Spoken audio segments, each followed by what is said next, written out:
சென்னை மாநகராட்சியினுடைய மண்டலம் 5, 6 தனியார் மயப்படுத்துவதற்கு எதிரான 12வது நாளாக கடும் வெயில் மழையை பொருட்படுத்தாமல் இன்றைக்கு குறிப்பாக பெண் தூய்மை பணியாளர்கள் இன்றைக்கு உழைப்போர் உரிமை இயக்கம் எல்டியூசி ஏஐசிசி சார்பில் இங்கு போராட்டத்தை நடத்தி கொண்டிருக்கிறார்கள். பல்வேறு தொழிற்சங்கத்தினர், ஊடகத்தினர், கட்சியினர், பொதுமக்களுடைய ஆதரவு இன்றைக்கு தொழிலாளர் பக்கம் பெருகி கொண்டிருக்கிறது. இந்த சூழ்நிலையிலே இன்று 12/8/2025 தேதியிட்டு சென்னை பெருநகர மாநகராட்சி இன்றைக்கு ஒரு செய்தி வெளியிட்டு இருக்கிறது. அந்த செய்தியிலே என்ன சொல்லுகிறார்கள் என்று சொன்னால், இங்கே வேலை செய்தவர்கள், இங்கே பணியில் இருந்தவர்கள், வெளி முகமை பணியில் ஏற்கனவே இருந்தவர்கள், அவுட் சோர்சிங் முறையிலேயே பணி செய்தவர்கள் என்ற தகவலை சொல்லியிருக்கிறார்கள். இது முழுக்க முழுக்க தவறானது. அவுட் சோர்சிங் தற்போது செய்வதாக சொல்லித்தான் ராம்கி நிறுவனத்திற்கு இன்றைக்கு வேலை அளித்து கொண்டிருக்கிறார்கள். இதில் குறிப்பாக சொல்ல வேண்டிய விஷயம் என்னென்னா, இவங்க ஏற்கனவே கான்ட்ராக்டில் இருந்தாங்க, திருப்பி நாங்கள் கான்ட்ராக்ட் அனுப்புகிறோம்னு சென்னை மாநகராட்சி சொல்லியிருக்கு. இதில் பொறுத்த வரைக்கும் சுய உதவி குழுக்கள் சொல்லியிருக்கு. சுய உதவி குழு 2 பேருக்கு சம்பளம் கார்பரேஷனில் போட்டால், ஒரு குழுவில் 10 பேர் இருந்தாங்கன்னா அந்த 2 பேர் சம்பளம் மற்றவங்களுக்கு போகும். அந்த 2 பேருக்கு சம்பளம் சென்னை மாநகராட்சியினுடைய அதிகாரிகள்கிட்டேருந்து அந்த சம்பளம் நேரடியாக போகும். அப்படின்னா இப்போ அவுட் சோர்ஸ் செய்கிறதா சொல்கிறாங்க ராம்கி நிறுவனத்துக்கு. நாங்கள் என்ன கேள்வி எழுப்புறோம்னா, ஏலத்துக்கு கால் ஃபார் பண்ணுவாங்க. ஃபஸ்ட்டு யார் ஏலம் எடுக்க வருவாங்கன்னு கேட்பாங்க. இதை பொறுத்த வரைக்கும் ஏற்கனவே ஸ்பெயின் நிறுவனத்துக்கு தான் 276 கோடிக்கு கான்ட்ராக்ட் வச்சுருந்தாங்க. இப்போ தான் அந்த 776 கோடி கான்ட்ராக்ட் வேணான்னு சொல்லி, பணம் ஒத்து வரலன்னு சொல்லி ராம்கி நிறுவனத்துக்கு 771 கோடிக்கு கான்ட்ராக்டுக்கு டீலை பேசி முடிச்சிருக்காங்க. அப்போனா ஏலம் முதல்ல விடுறாங்க. ஏலத்தில் யார் பணத்தை கரெக்டாக கோட் பண்ணுறாங்களோ அவர்களுக்கு ஒப்பந்தத்தை வழங்குறாங்க. எங்களோட ஒரே கேள்வி என்னென்னா, நீங்கள் சொல்கிறீங்களே சுய உதவி குழு அவுட் சோர்ஸ், நாங்கள் லீகலாக கேட்குறோம். நீங்கள் ஏலம் விட்டு அவங்களோட அக்ரிமெண்ட்டை போட்டு சைன் பண்ணி ஒரே ஒரு ஆதாரமாவது காட்டுங்க. நீங்கள் சுய உதவி குழுவில் அவுட் சோர்ஸ் பண்ணிட்டீங்க, அவங்கக்கிட்ட ஏலம் விட்டீங்க, தீர்மானம் போட்டீங்க, அவங்க கான்ட்ராக்ட் ஒப்பந்தம் உங்களுக்கும் மாநகராட்சி அவங்களுக்கு இருக்குன்னு சொல்லி காட்டுங்க. சம்பள பதிவேட்டில் அவருடைய சம்பள பதிவேடு அதில் எடுத்து பார்த்தீங்கன்னா மாநகராட்சி அதிகாரிகள் தான் கையெழுத்து போட்டிருக்காங்க. வருகை பதிவேடு அதுலேயும் எடுத்து பார்த்தீங்கன்னா மாநகராட்சி அதிகாரிகள் தான் கையெழுத்து போட்டிருக்காங்க. அப்புறம் குறிப்பாக லக்ஷ்மி என்ற பெண் தொழிலாளிக்கு கடந்த ஜனவரி மாதம் இந்த சுய உதவி குழு திட்டத்தில் வேலை செஞ்ச தொழிலாளிக்கு மண்டலம் 5லேருந்து 4க்கு போட்டாங்கன்னு சொல்லி உயர்நீதிமன்றத்தில் எடுத்துகிட்டு போய் மாண்புமிகு நீதிபதி ஆனந்த வெங்கடேஷ் அவர்கள் முன்னாடி இருந்து, நாங்கள் இந்த கம்யூனிகேஷன் எங்களுக்குள்ளே தான் கொடுத்தோம் டிரான்ஸ்ஃபரு, அவங்க எங்கள் தொழிலாளியே இல்லைன்றது எங்கள் வாதம் அப்படின்னு சொல்லி டிரான்ஸ்ஃபர் ஆர்டர் கையில் கொடுத்துட்டேன், நாங்கள் திரும்ப பெறோன்னு சொல்லி 37 நாட்களுக்குரிய சம்பளத்தை கொடுத்தாங்க. அப்படின்னா இதே தொழிலாளி ஹைகோர்ட்டில் அவங்கள டிரான்ஸ்ஃபர் பண்ணது எடுத்து கேஸ் போட்டிருக்காங்க. யார் அதில் கையெழுத்து ஜோனல் ஆஃபீஸர் போட்டிருக்காரு. அப்போ ஒரு தொழிலாளி நீங்கள் டிரான்ஸ்ஃபர் பண்ண முடியும்னா அந்த துறையில் வேலை செஞ்சாலும் செய்ய முடியும். வருகை பதிவேட்டில் கையெழுத்து போட்டிங்கன்னா, சம்பள பதிவேட்டில் கையெழுத்து போட்டிங்கன்னா, மாநகராட்சி அதிகாரி கையெழுத்து போட்டிங்கன்னா அவன் அந்த தொழிலாளி. அப்போது வேண்டுமென்றே ஒரு பொய்யான அறிக்கை, கொஞ்சம் கூட கூச்சமே இல்லாமல், தயக்கமே இல்லாமல் ஒரு பொய்யான அறிக்கையை இவங்க ஏற்கனவே கான்ட்ராக்டில் இருந்ததா சொல்கிற பார்க்குறாங்க. இது முழுக்க முழுக்க தப்பு. அந்த சுய உதவி குழு தொழிலாளி இந்த தொழிலாளி தான். அவரையும் ராம்கி நிறுவனத்தையும் ஒன்றா வச்சு கம்பேர் பண்ணி இவர் ஒரு கான்ட்ராக்டர், இவங்க ஏற்கனவே கான்ட்ராக்ட் இருந்தார். இது முழுக்க முழுக்க ஒரு பொய்யான தகவல். அடுத்து இந்த தொழிலாளிங்கெல்லாம் நான் கான்ட்ராக்ட் போக மாட்டோம், நாங்கள் கான்ட்ராக்ட் போக மாட்டோம் சொல்லி 1/8/2025 போராட்டம் நடத்துகிறதா தகவல் சொல்லியிருக்காங்க.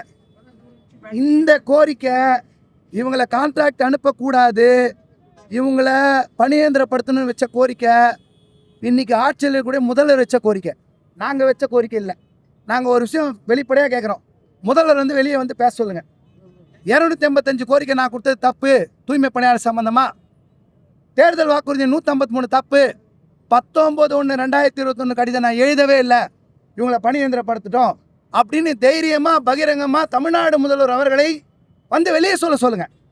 நாங்கள் யாரும் இந்த கூடாரத்தை கழிச்சிட்டு போகிறோம், நான் அப்படி ஒரு வாக்குறுதியே கொடுக்கல, எங்களுடைய திராவிட முன்னேற்ற கழகத்தினுடைய தேர்தல் வாக்குறுதியில் இது எதுவுமே இல்லை அப்படின்னு சொல்லுங்கள். நாங்கள் எங்கள் கூடாரத்தை கழிச்சு நாங்களாம் வெளியே போகிறோம். அப்போது வாக்குறுதி ஒன்றை கொடுத்துட்டு பொய் சொல்லி நாங்கள் தான் அதை போராட்டம் நடத்துகிறோம் ஒத்துக்க மாட்டோம்னு சொல்கிறாங்க. இவங்க சொன்னதை இன்னைக்கு ஆட்சியில் வந்த சொன்னவங்கள முதல்வர் சொன்னதான் நாங்கள் கேட்குறோம், எங்களுக்கு பணி கொடுங்கன்னு கேட்குறோம். அதே நேரத்தில் 12 கட்ட பேச்சுவார்த்தை நடந்துன்றாங்க. பேச்சுவார்த்தையில் கலந்துக்கிட்டவர் அறநிலையத்துறை அமைச்சர். பேச்சுவார்த்தைக்கு முதல்ல யாரோ மனுஷங்க வராங்களேன்னு போய் உட்காந்தோம். இன்னைக்கு வரைக்கும் லேபர் மினிஸ்டர் வரல. லேபர் மினிஸ்டர் கணேசன் அவர்கள் ஆதி திராவிட சமூகத்தை சேர்ந்தவர். அவர் இன்னைக்கு வரைக்கும் வரல, பேச்சுவார்த்தைக்கு வரல. லேபர் செக்ரட்டரி வரல, லேபர் கமிஷனர் வரல. லேபர் டிபார்ட்மெண்ட்டு முதலாளிகளுடைய டிபார்ட்மெண்ட்டாக இருக்குது. ஒருத்தர் கூட அங்கேருந்து எட்டி பார்க்கல, அங்கேருந்து பேச்சுவார்த்தை நடத்தல. அறநிலையத்துறை அமைச்சர் உட்காந்துருக்கார். உள்ளாட்சித்துறை அமைச்சர் நேரு அவர்கள் முதல் நாள் வந்துட்டு போயிட்டார். இவங்க எல்லாரும் என்ன சாதி மனநிலையோடு இருக்காங்கன்னு எங்களோட கேள்வி இருக்குது. இந்த இடத்துல நீங்கள்லாம் சொல்கிற மனு தர்மத்தில் உயர்ந்தவங்க சனாதனம் எதிர்க்கிறேன்னு சொன்னீங்களே, அவங்க உட்காந்தா அப்படி தான் நடத்திருப்பீங்களா? வெயிலையும் மழையிலையும் இந்த குப்பையிலையும் இந்த காற்றுலையும் இங்கே உட்காந்துட்டு மாசுலையும் உட்காந்துருக்காங்களே, இவங்களை இப்படி தான் நடத்திருப்பீங்களா? லேபர் மினிஸ்டர் இது வரைக்கும் வரல, என்ன பண்ணுறீங்க? லேபர் செக்ரட்டரின்னு ஒருத்தர் எதுக்கு இருக்காரு? லேபர் கமிஷன் ஒருத்தர் எதுக்கு இருக்காரு? உள்ளாட்சித்துறை ஒருத்தர் அமைச்சர் எப்படி இருக்காரு? தொடர்ந்து ஏதோ பூசா சொல்லிட்டாங்களா? இதில் எதுவுமே பூசு கிடையாது. என்ன தொடர்ந்து சொன்னீங்களோ இன்றைக்கி நிறைய பேரோட ஆதரவு பெருகிடுச்சுன்ன உடனே நீங்கள் வாங்க வேலைக்கு எல்லாருக்கும் செய்தி எப்படி வெளியிடுறாங்க? எல்லாருக்கும் வேலை கொடுத்து நாங்கள் ரெடியாக இருக்கோம். எதில் எங்களோட கேள்வி அதுதான். எதில் ராம்கி கான்ட்ராக்டில் நாங்கள் எதுக்கு வேலைக்கு போனோம்? நான் கார்பரேஷனில் வேலை செஞ்சோம், எங்களுக்கு கார்பரேஷன் சம்பளம் கொடுத்துச்சு, கார்பரேஷனில் பார்க்கணும்னு நினைக்கிறோம்.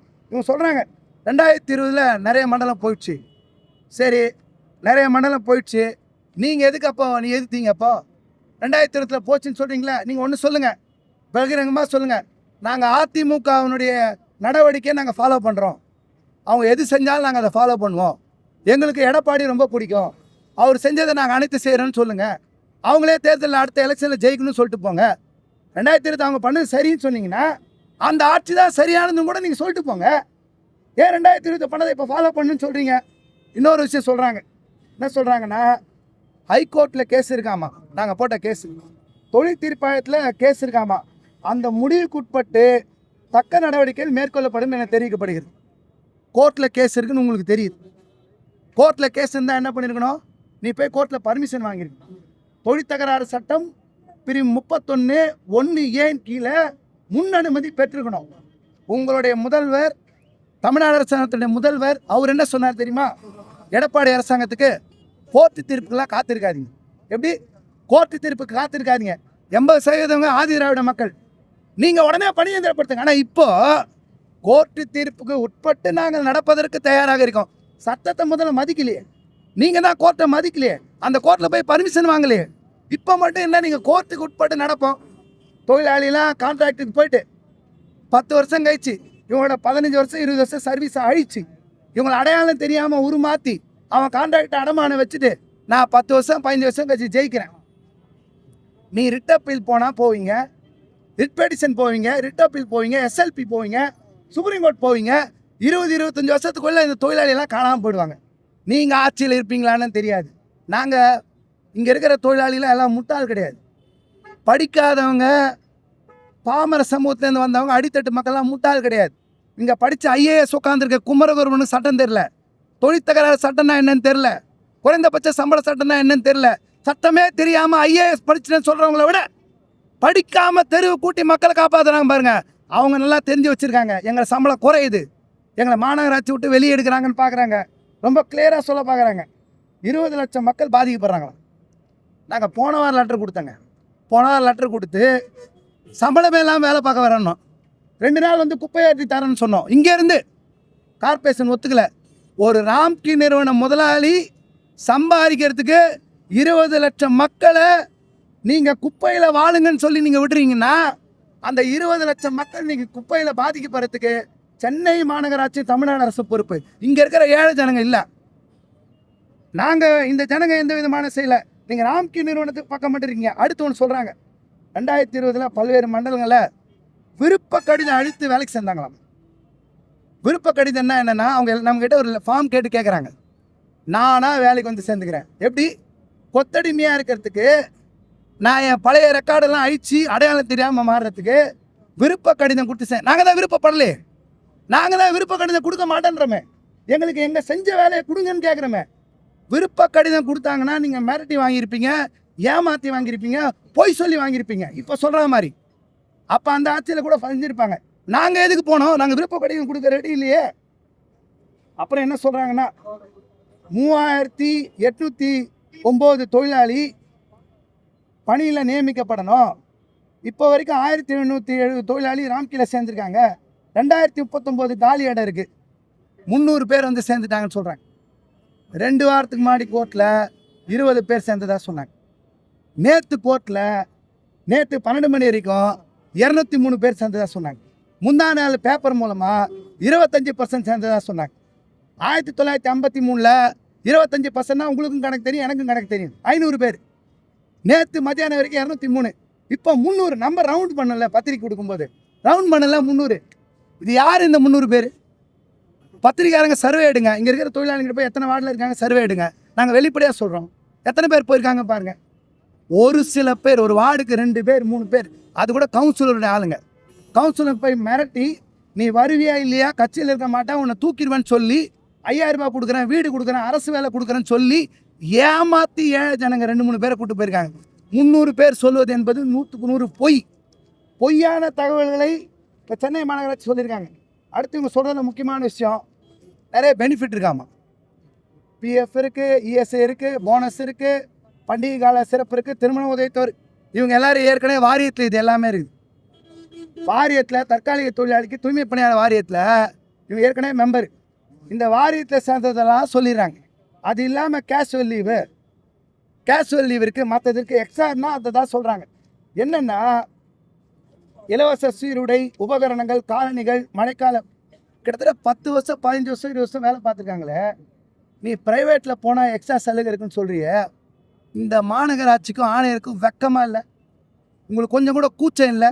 இத்தனை வருஷம் இந்த பெனிஃபிட் எதுவுமே கொடுக்கலன்னு சொல்கிறீங்களே, ஒத்துக்கிறீங்களே? நான் ப்ரைவேட்டில் போனால் ஆகா ஓஹோ இருக்கும்னு சொல்லியும் நீங்கள் வந்து இங்கே இருந்தால் எதுவும் எல்லாமே இல்லை, கார்பரேஷன் நீங்கள் அங்கே போயிட்டீங்கன்னா நல்லா இருக்குன்னு சொல்கிறீங்களே. அப்போ கார்பரேஷன் இல்லைன்னு சொல்கிறதுக்கு உங்களுக்கு வெக்கமாக இல்லை? ஒரே ஒரு மகப்பேறு வீடு பார்க்க கொடுத்துருப்பீங்களா?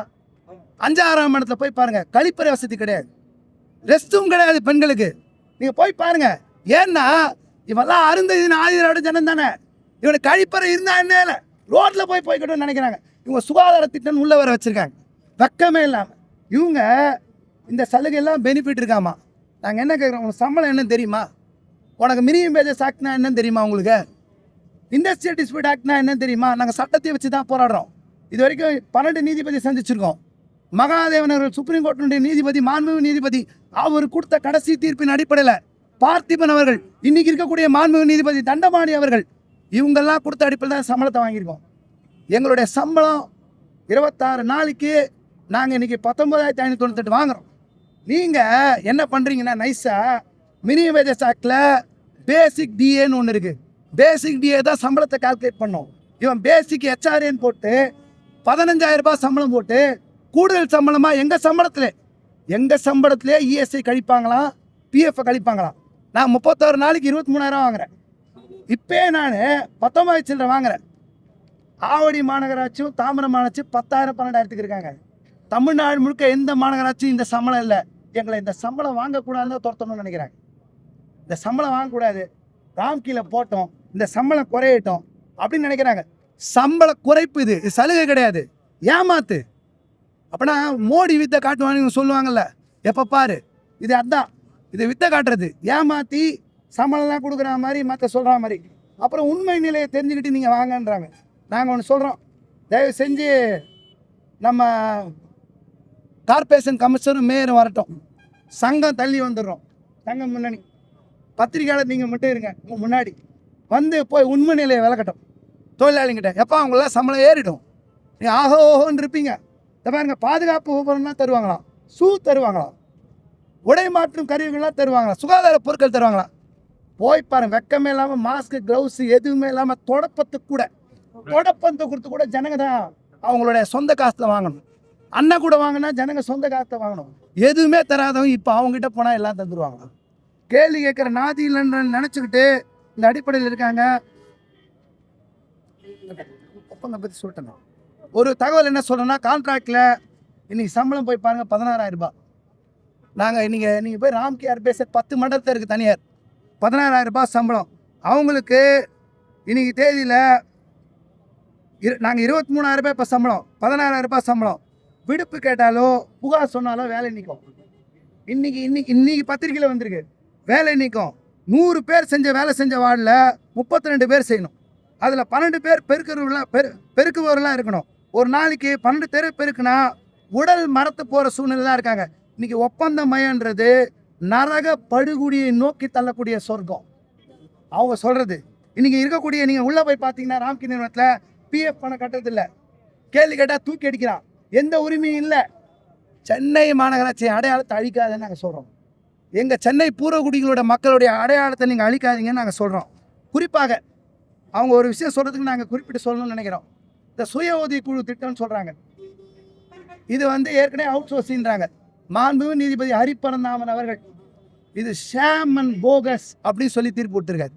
இது முழுக்க போலியானது, செயற்கையாக உருவாக்கப்பட்டது தீர்ப்பு கொடுத்துருக்காரு. அந்த தீர்ப்பு மாண்புமிகு நீதிபதி சுரேஷ்குமார் அமர்வு உறுதி செஞ்சிருக்கு. இந்த மாதிரி சுய உதவி குழுன்னு சொல்றது செயற்கையானது, போலியானது, ஏமாத்து கொண்டதுன்னு சொல்லி உயர் நீதிமன்றம் தீர்ப்பு கொடுத்திருக்கு.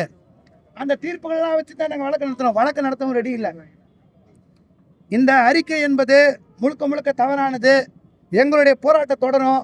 நாங்கள் ஒரு கோரிக்கையை இன்னைக்கு வைக்கிறோம். என்ன வைக்கிறோன்னா, தமிழ்நாடு முதல்வர் அவர்கள் எங்களோட பேச்சுவார்த்தை நடத்தணும். நீங்கள் தான் வாக்குறுதி கொடுத்தீங்க. 153 கொடுத்தது நீங்கள், 285 கொடுத்தது நீங்கள், 19/1/2021 கொடுத்தது நீங்கள். நீங்கள் எல்லாரையும் சந்திக்கிறீங்க. தேர்தலில் ஓட்டு வேணா எதிர்கட்சியிலேருந்து யார் வந்தாலும் பார்க்குறீங்க. திரைப்பட நடிகர் யாராவது உங்களை பார்க்கணும் விருப்பம்னு சொன்னால் அவங்கள பார்க்குறீங்க. எல்லா நிகழ்ச்சிக்கும் போகிறீங்க.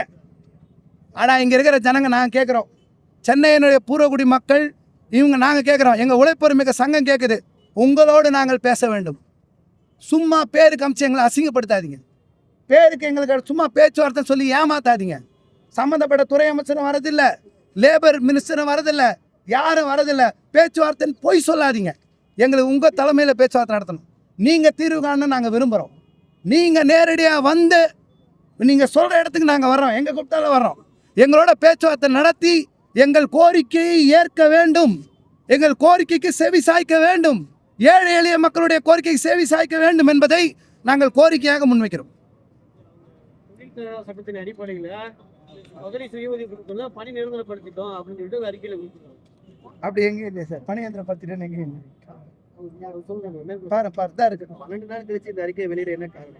சார் இப்போ ஆதரவு பெருகிச்சு சார். பல தலைவர்கள், பல பேர், பல கட்சியினர், தொழிற்சங்கத்தினர், ஊடகத்தினர், சமூக வலைதள இளைய தலைமுறை கூட்டம், மாணவர்கள், தொழிற்சங்கத்தினர் மனசாட்சியோட கொரோனா காலத்தில் யார் காப்பாற்றினாங்களோ அவங்க கூட நிற்கணும்னு முடிவு பண்ணியிருக்காங்க சார். நிறைய பேர் கட்சி வேறுபாடு பார்க்காம, சங்க வேறுபாடு பார்க்காம, வேறு எதையும் சாதி மற்ற அடையாளங்கள்லாம் பார்க்காம தொழிலாளி ஜெயிக்கணும்னு நினைக்கிறாங்க சார். இதனால தான் வேண்டும் என்று திரும்பவும் ஏதோ வேலை கொடுக்க ரெடி. அவங்க என்ன சொல்கிறாங்கன்னா, நாங்கள் வேலை மறுப்போ வேலை நிற்கமோ செய்யலை. நாங்கள் என்ன கேட்குறோம், ஏற்கனவே கார்பரேஷன் சம்பளம் வாங்கியிருந்தோம். நீ இப்போ அவுட் சோர்ஸில் ராம்கிட்ட போய் சம்பளம் வாங்குன்னு சொன்னால், நான் 15 வருஷம் செஞ்சுருக்கேன். நான் புதுசாக ஃபார்ம் எழுதி கொடுத்து டேட் ஆஃப் ஜாயினிங்கோட போகிறேன். எனக்கு நீ வேலை மறுத்துட்டேன்னு அர்த்தமா, வேலை மறுப்பு செஞ்சுட்டேன்னு அர்த்தமா, வேலை கொடுக்குறேன்னு அர்த்தமா? நாங்கள் வேலை நிறுத்த போராட்டத்தில் இருக்குமா? வேலை நிறுத்த போராட்டத்தில் யாருக்கு இருக்க வேண்டிய அவசியம் இருக்குது? நாங்கள் இப்போ சொல்கிறோம், உங்கள் முன்னாடி சொல்கிறோம், நாளைக்கே 31/7/2025 வேலை கொடுக்குறேன்னு சொல்லுங்கள். நாங்கள் நாளைக்கே போயிடுறோம். ஏன் நீங்கள் மத்தியானம் சொல்லுங்கள், நீங்கள் மத்தியானமே போயிடும். நாங்கள் ஸ்ட்ரைக்கில் இல்லை, அவங்க வேலையை மறுத்துருக்காங்க. தேசிய அளவில் தாராளமயமாக்கல், தனியார் மயம் தான் இந்த மாதிரி ஒரு கோரிக்கை சாத்தியம். முதல்ல சரின்ற பக்கம் நின்னா போதும். எல்லாம் கெட்டு போச்சு, அதனால் எல்லாம் கெட்டு போட்டோம்.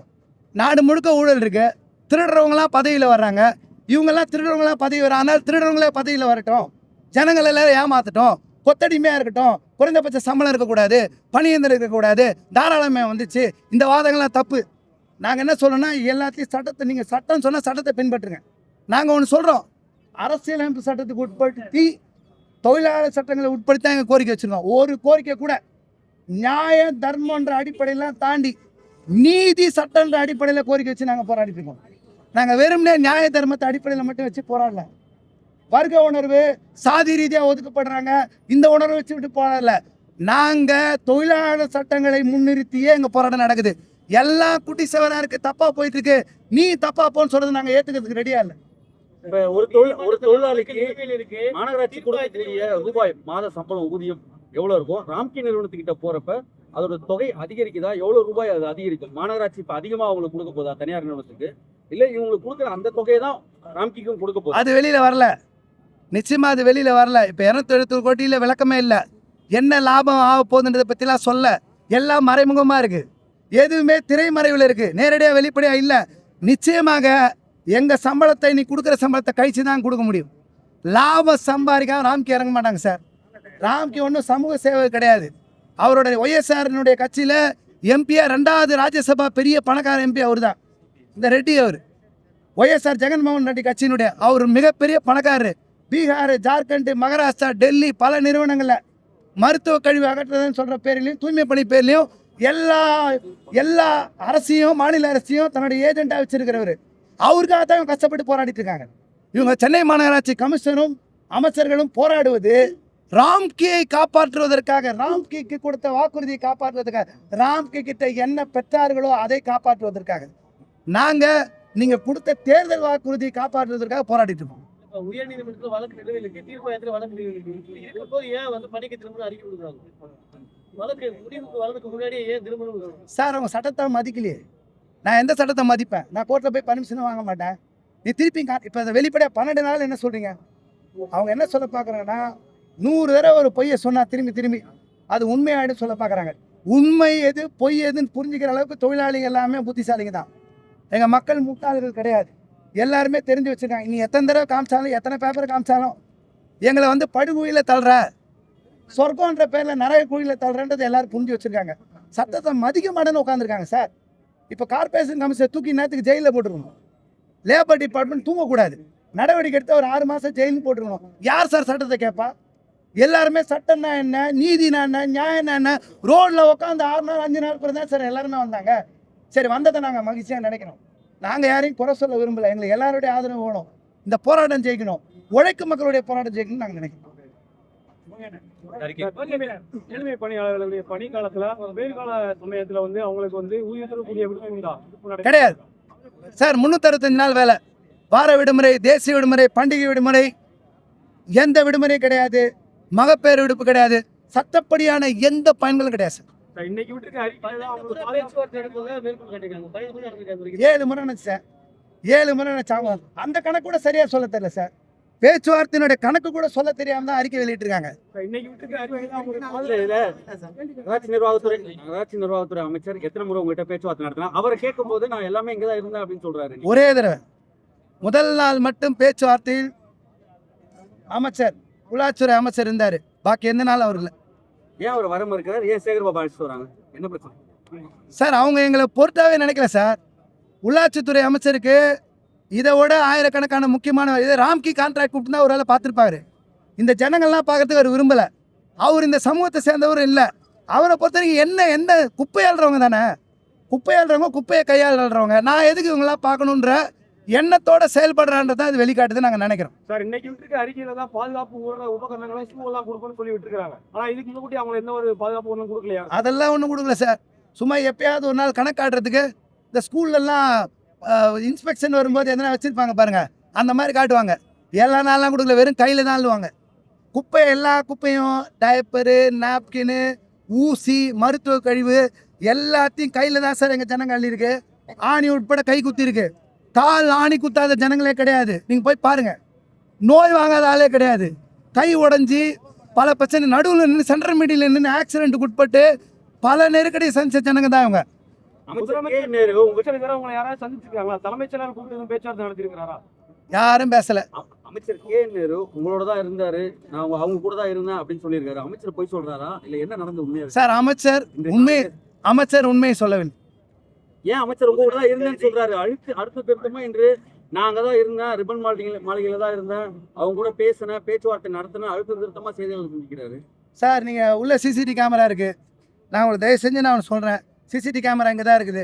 யார் வர்றாங்க போகிறாங்க ரெக்கார்டு இருக்குது. நான் இப்போ ஒன்று சொல்கிறேன், வெளிப்படையாக சொல்கிறேன், 2 நாள் வந்தாருன்னு ஒரு ரெக்கார்டு எடுத்து கொடுங்க, நாங்கள் கூடாரத்தை கழிச்சிடும். ஒரு பொதுநலன் கருதி இந்த வேலை நிறுத்தத்தை கைவிட்டு உடனே பணிக்க மாநகராட்சி உங்களுடைய பதில் என்ன? நாங்கள் பழைய நிலையில் வேலை கொடுத்தா இப்போ உடனே வேலைக்கு போக ரெடியாது. எங்கள் வேலையை எங்களுக்கு அதே திருப்பி கொடுத்தா நாங்கள் வேலைக்கு போக ரெடியாது.